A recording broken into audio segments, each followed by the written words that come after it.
Hi YouTube, welcome to my channel. I thought I'd do a video to share with you how I'm going to do the subfloor for my basement. I actually built this basement by myself. I started in February. I work on it in the evening and on weekend, and so far I have done the framing, the drywall, and the paint, the priming. So the next thing I want to do now is the subfloor. So this is going to be part 1 of possible 4 series. My hope is that somebody will benefit from this video. So for the part 1, I'm just going to be showing you how I will put this landscape fabric first on the concrete subfloor. So I got this fabric from Costco. I'll be putting it directly on the subfloor before I put my DMS, then my plywood. Ultimately, I'll be using vinyl for the finished product, but I want to prep the floor so that it's warm, because I know some people put their vinyl directly on the concrete. I don't really like that. I want the basement to be warm. So I've watched a few videos online on how to do this, and so I hope you will watch this to the end and see how I am going to do this. Before I start putting the landscape fabrics, the one thing I did was to clean the floor. So if you look at the floor, I cleaned it very well. I swept it, then I mopped it. Make sure there's no dirt on it. I try to clean it and allow it to dry. The reason being that I'm putting this on the concrete. I don't want anything that could potentially cause mold. So that's the reason. So that's the very first thing I did. For this part 1 of this series, like I said previously, I'm using this landscape fabric. I will be using my tape to measure the corners. I will also be using my top tape to hold the fabric down to the concrete so that everything stays in place, and a pair of scissors to cut. So what I'm going to be doing is I will be starting from this end. I think there's no rule, you can start any end you like, but for me, I decided to start at this end. The reason being that I have my entrance door there, and I want to gauge I want to measure the eventual height of the plywood. I want to make sure that when this is all done, the plywood, the door will be able to open. So that's why I want to do this side first. It's just cautionary. Another reason why I'm using this landscape fabric on the concrete is because I'm using Delta MS. I'll be placing Delta MS on this, then my plywood on top of the Delta MS, then secure everything in place with tack-on screws. The reason is because when you put everything together without the landscape fabric, I've heard and I've researched online that when you work on the finished product, you'll be hearing this cracking noise. So to avoid that noise, it's advisable to put landscape fabric.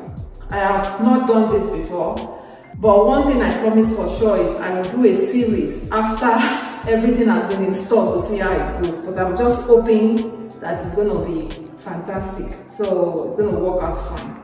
So let's get to it.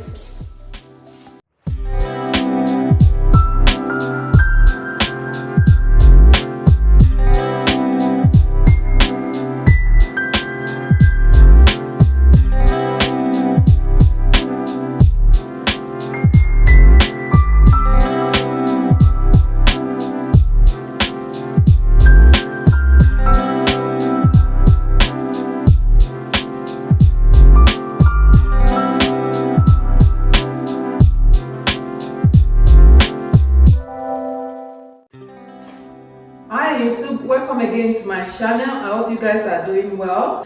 The first part of my video, I showed you how I lay my flooring, my subfloor, using this membrane, this dimples membrane, with a typical landscape fabric. So today I just want to show you the end product. Before I get into that, again, thanks for stopping by. If you enjoy my video, please give it a thumbs up, and also don't forget to subscribe so you can get alerts on my home, my DIY around the home. I enjoy doing DIY, so always stop by to get some tips on how to do some of these things. So before I go too far, I just want to thank a few people that I used their video. I will put a list down. You can also watch those videos. They were very helpful in me getting this basement done. I did this basement by myself, from the framing and most of the electrical work. I got help with the plumbing, but majority of the work I did myself, and it's because I relied on the video of others. So thank you very much everyone that have posted one video or the other to help homeowners like me. So today I will walk you through the end product of my subfloor. Again, like I said, I use this dimples. I got this from Lowe's. I got a big roll from Lowe's, and I use this landscape fabric. So essentially what I did, you can also watch that video, the link will be down here. So what I did first was to put this on the bare concrete. I put the landscape fabric on the bare concrete. Then I laid the dimples on top like so. Then after I did that, I used duct tape, the very strong one, to the red or the blue duct tape to join everything together. I make sure it's sealed, join all the edges together. Then I added my OSB subfloor. This is not this subfloor, but I use OSB. This is just to demonstrate what I did. Then I just place this on top like so. And that's exactly what I did. And to secure everything in place, I use my drill. You can also rent this from Home Depot. I started using this. I ended up having to rent from Home Depot because Home Depot's one was more powerful. Then I used my concrete drilling bits that came with the tapons. I used tapons to screw this down. So I just put in a couple of holes around the edges. Then I worked on it to make sure there were no noise of any sort.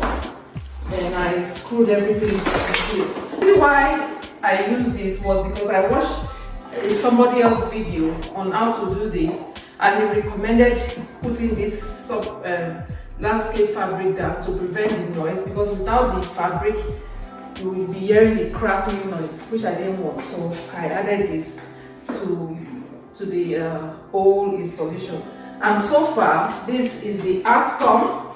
Now you can see the floor. This is the subfloor. This is what I got, and when you walk on it, you can hardly hear anything. It's really solid, like you can't hear anything. Everything is screwed down.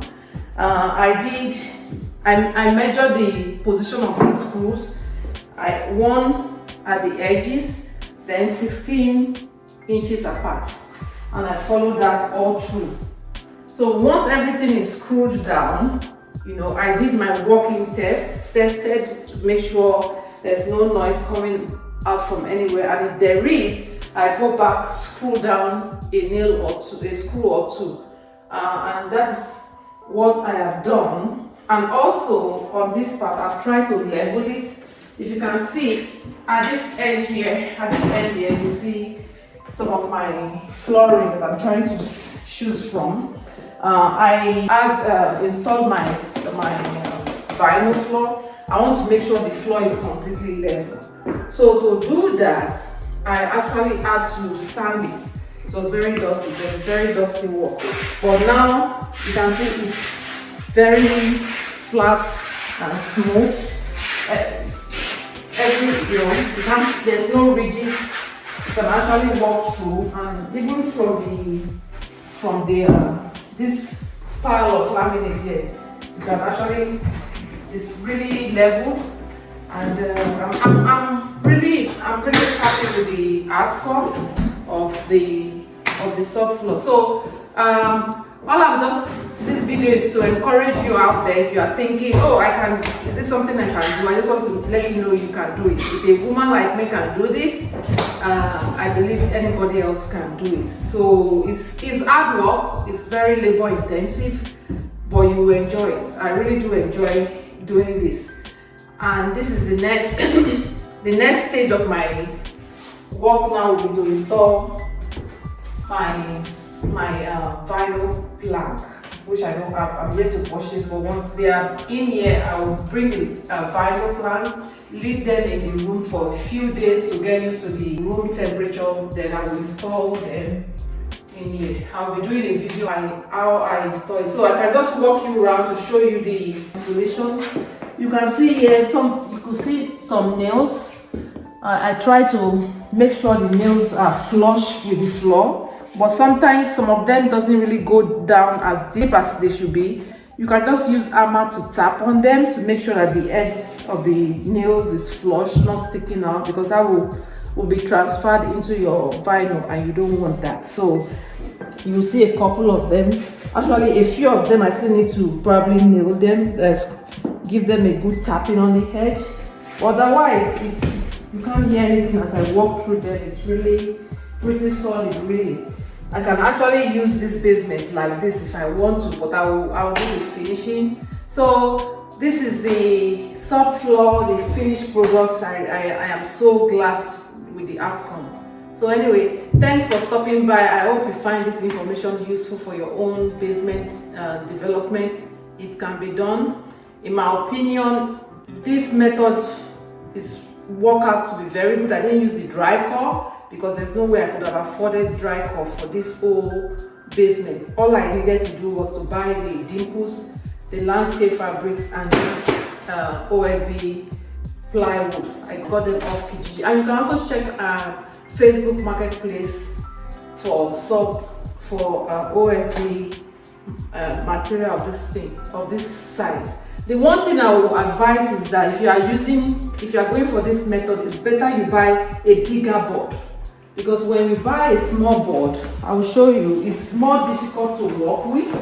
I ran out of OSB, so I had to use some smaller board, and you can see it's a lot difficult to work with, and it takes more nails when you are doing that with smaller piece. So my advice is, if you want to go with this method, please get a bigger complete sheet, the 4x8. You can cut it to size, but don't cut it too small like this. This is really difficult to sand. Sanding this is not an easy exercise, but the big ones really go together and they turn out to be really nice. So anyway, thanks again for stopping by at my channel. If you like my videos, give it a thumb up, and don't forget to subscribe so that you can always get alerts whenever I upload new videos.